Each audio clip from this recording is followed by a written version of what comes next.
Hi guys, welcome to our daily encounter. Today we get to read about the tabernacle actually being erected.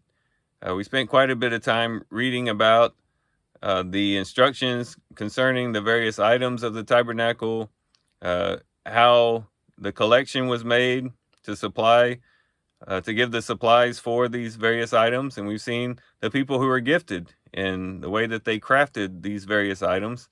But none of that was enough. It took these individual items coming together and functioning as a single unit before the project was complete and before the glory of the Lord filled the tabernacle. And there's a lot of principles that we can draw from that, but one that we might focus on today is concerns the church. Each and every one of us are basically God's artwork.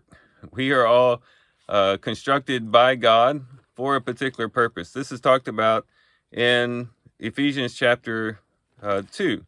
Ephesians chapter 2, Paul is talking about the fact that we have been made alive together with Christ, even though we were dead in our trespasses and sins. And this was to accomplish a particular purpose. It says in verse 10, "For we are his workmanship, created in Christ Jesus for good works, which God prepared beforehand so that we would walk in them."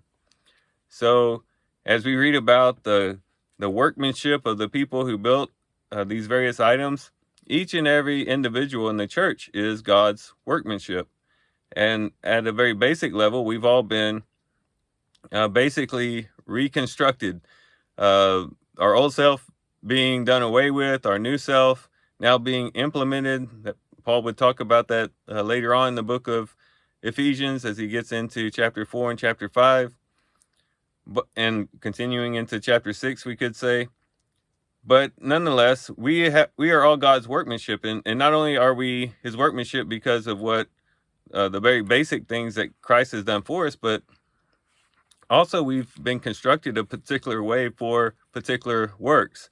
He says, we've been created in Christ Jesus for good works, which God has prepared beforehand so that we would walk in them.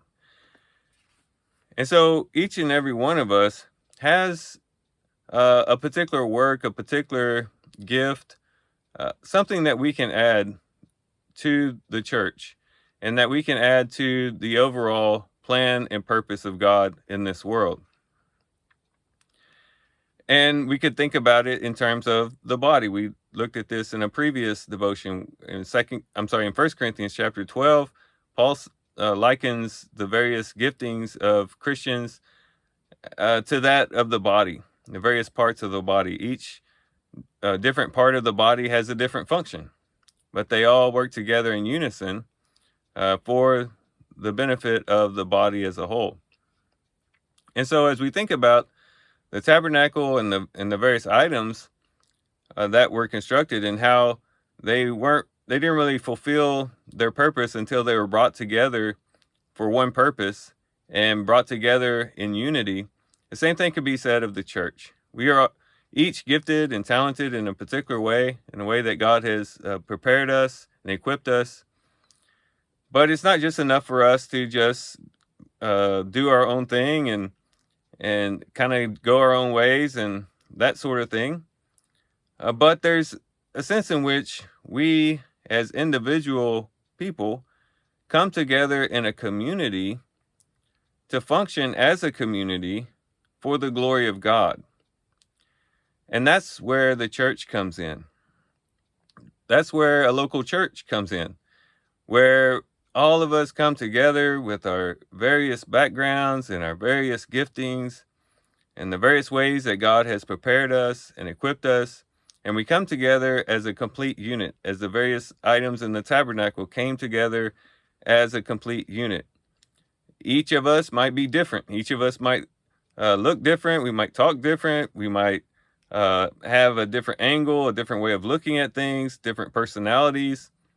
But when we come together in unity, we become the dwelling place of God, and we begin to function as the dwelling place of God for the glory of God. And it becomes a very beautiful, but also a very powerful thing.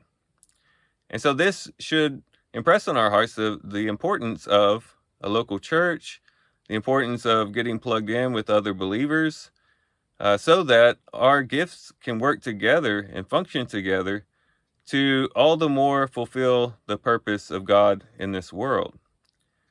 Now, there might be cases where a person is not able to, maybe because of physical problems, maybe because of disease or sickness or other reasons. But to the extent that we are able, we should be plugged into a church, plugged in, uh, not just so that we can show up on Sunday morning and check the list or check something off of our list of things to do, but so that we can get plugged in, so that we can get active, so that we can work together with other brothers and sisters in Christ, again, so that we can fully function as the dwelling place of God for the glory of God.